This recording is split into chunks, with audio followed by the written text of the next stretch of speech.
ఒత్తిడి తీసుకొచ్చైనా సరే ఒక రకంగా వాళ్ళ ఉద్దేశంలో ఎంటైర్ రష్యా అనేది ఆయిల్ పై ఆధారపడింది కాబట్టి వాళ్ళపై ఒత్తిడి తీసుకురావడం కోసం ఈ నిర్ణయం తీసుకుంటున్నామని చెప్పి తీసుకొస్తూ now is the time to stop killing for an immediate cease fire. So ఇప్పుడు సమయం ఆసన్నమైంది సీజ్ ఫైర్ ఇమీడియట్ కోసం తీసుకోవడం కోసం. అందుకే given president Putin's refusal to end this senseless war, senseless అంటే ఆ పదాలు చూడండి ఎటువంటి పదాలు ఉపయోగించారో. పుతిన్ ని సెన్స్లెస్ అనే పదాన్ని ఉపయోగించారు. Treasury is sanctioning Russia's 2 largest oil companies their fund to Kremlin's war machine. So 2 oil company, ఇప్పటివరకు 2 దేశాలు అన్నారు, ఇప్పుడు 2 ఆయిల్ కంపెనీలు అంటున్నారు. 2 దేశాలు చైనా అండ్ ఇండియా ఇద్దరు కూడా ఆయిల్ కొనుగోలు చేయడం మూలంగానే రష్యా ఆ నిధులతోని ఉక్రెయిన్ పై యుద్ధం చేస్తుందని చెప్పి మాట్లాడుకొచ్చిన డొనాల్డ్ ట్రంప్ ఇప్పుడు 2 ఆయిల్ కంపెనీలు ఏంటి రోస్నెఫ్ట్ అండ్ ల్యూకాయిల్, ఈ 2 కంపెనీలే రష్యా యుద్ధానికి యుక్రెయిన్ పై యుద్ధానికి ఫండ్ ని సమకూరుస్తున్నాయనేది ఈ లెటర్లో ఉంది. So treasury is prepared to take further action if necessary to support President Trump's effort at end at another war. We encourage our allies to join and the other to these sanctions. So ఏదేమైనా దీనిలో చాలా clear గా ఆ 2 కంపెనీలకు సంబంధించినటువంటి oil ని ఇకపై America దేశం దిగుమతి చేయదు, వారిని పూర్తిగా బ్యాన్ చేస్తుండని తీసుకుంది.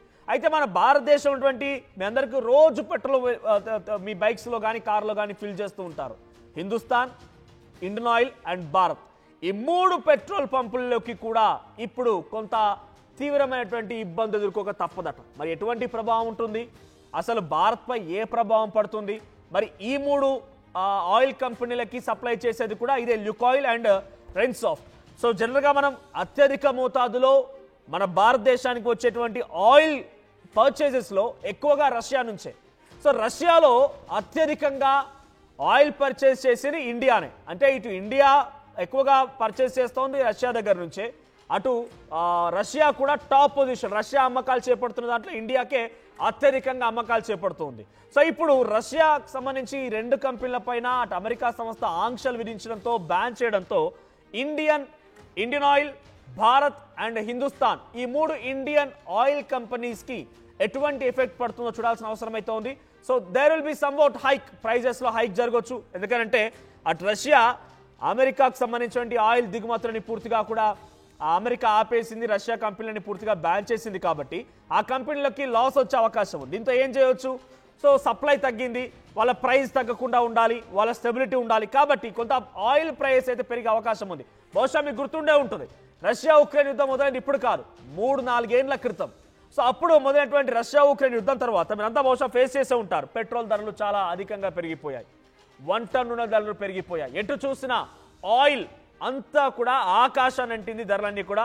సో ఈ స్థాయిలో ఈరోజు 107 రూపాయలు ఉంది. 4 ఏళ్ల క్రితం మీరు ప్రైస్ చూడండి, అది ఏబో 100 రాలేదు, 85, 90 ఆ వరకు ఆగిపోయింది. సో 4 ఇయర్స్ తర్వాత ఏంటి డ్రాస్టిక్ చేంజ్ అని అంటే క్రూడ్ ఆయిల్ ధర పెరిగిపోవడం, at the same time Russia Ukraine war నేపథ్యంలో కూడా కొంత స్కేర్సిటీ రావడం అంటామా, లేకపోతే డిమాండ్ సప్లైలో కొంత తక్కువగా ఉండడం అంటామా, ఏదో రకరకాల కారణాలు ఉన్నాయి. వాటి నేపథ్యంలో ఆయిల్ ధరలు పెరిగిపోయాయి.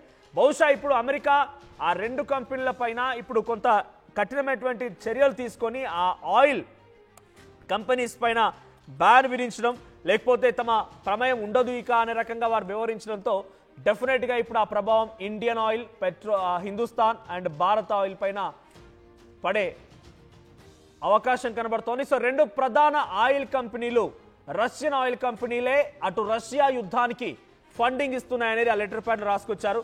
చాలా క్లియర్గా అమెరికా అధ్యక్షుడు డొనాల్డ్ ట్రంప్ యొక్క ఉద్దేశం ఒకటే, నేను ఇందాక చెప్పినట్టుగా ఉక్రెయిన్కి ఆయన సపోర్ట్ చేస్తున్నాడా అంటే ఇవన్నీ నేపథ్యాలు చూస్తుంటే సపోర్ట్ చేస్తున్నట్టుగానే ఉంది. బికాస్ ఉక్రెయిన్లో ఆయనకి మినరల్ ఎక్స్కవేషన్ బిజినెస్లు ఉన్నాయి, మినరల్ని ఎక్స్కవేషన్ చేయాలి, ఆ తర్వాత వచ్చిన దాంట్లో 50% వాటాల కింద తీసే బాధ్యతలు, అమ్మకం చేపట్టే బాధ్యతలు అమెరికావి, దాంట్లో తీసేటువంటి భూమి ఉక్రెయిన్ది కాబట్టి వాళ్ళకి 50% వాటా. సో ఈ వాటాలకు సంబంధించిన నేపథ్యంలో ఇప్పుడు అమెరికాకి అక్కడ బిజినెస్ అవసరం కాబట్టి ఉక్రెయిన్ మా మాట వింటున్న రకంగా ఒక దురహంకారానికి వెళ్ళినా మాట వినడం లేదు కాబట్టి ఉక్రెయిన్ పై ఒత్తిడి తీసుకురాకుండా ఇప్పుడు రష్యాపై ఒత్తిడి తీసుకొచ్చేటువంటి నేపథ్యంలో భారత్ పై టారిఫ్ పెంచడం, చైనాపై టారిఫ్ పెంచడం, భారత్ చైనాలపై టారిఫ్ పెంచినా కూడా ఒక చాలా తేలిగ్గా తల్లో వెంట్రుకలాగా కూరలో కరివేపాకులాగా తీసి పడేయడంతో డొనాల్డ్ ట్రంప్కి నచ్చడం లేదు, వాళ్ళు భయపడడం లేదు కదా అని చెప్పి ఇప్పుడు ఏకంగా ఈ ఇండియా చైనాల పైన వేటు వేయడం, వారిపై ఒత్తిడి తీసుకోవడం మానేసి డైరెక్ట్గా రష్యాపై ఒత్తిడి తీసుకోవాలని చెప్పి రష్యా పైన ఒత్తిడి తీసుకొచ్చే ప్రయత్నం ఇప్పుడు డొనాల్డ్ ట్రంప్ చేస్తున్నారు. అందులో భాగంగానే ల్యూకాయిల్, రోస్నెఫ్ట్ ఈ 2 కంపెనీలకు సంబంధించినటువంటి దానిపైన ట్రంప్ ఆంక్షలు విధించారు. ఉక్రెయిన్తో యుద్ధం ఆపడం కోసమే ఈ రకమైన నిర్ణయం తీసుకున్నట్టుగా చెప్పుకొచ్చారు. 2 ప్రధాన ఆయిల్ కంపెనీలపై బ్యాన్ విధించారు. సో కొంత దీని ప్రభావం భారత్పై ఎలా ఉండే అవకాశం ఉందంటే కొంత ఆయిల్ ధరల్లో హెచ్చు తగ్గులు ఉండే అవకాశం ఉంది. తగ్గే అవకాశం లేదు, ఎక్కువగా పెరగొచ్చు. సో చూద్దాం మరి ఏం జరుగుద్దో. సో డొనాల్డ్ ట్రంప్ యొక్క చర్య ప్రతిసారి కూడా ప్రపంచ దేశాల్లో ఇబ్బందులకు గురి చేసే విధంగానే ఉన్నాయి. సో ఆయన ఎవరికో సహాయం చేయాలనుకుంటే ఎదుటివాడిని నేను ఎవరి వైపుతే ఉంటానో వాళ్ళ వైపే న్యాయం ఉందనేది పొరపాటు. డొనాల్డ్ ట్రంప్ చేస్తుంది ఇప్పుడు అదే. నేను ఉక్రెయిన్ వైపుగా ఉన్నాను కాబట్టి ఉక్రెయిన్ వైపుగా న్యాయం ఉంది, రష్యాని చేస్తాం తప్పు అని చెప్పి ఆయన చెప్పాలనుకుంటున్నారు.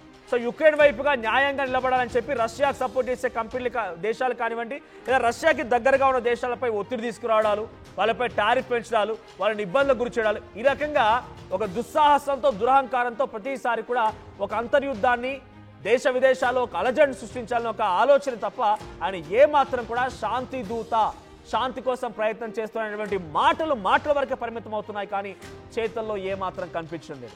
సో మీ అభిప్రాయం ఏంటి?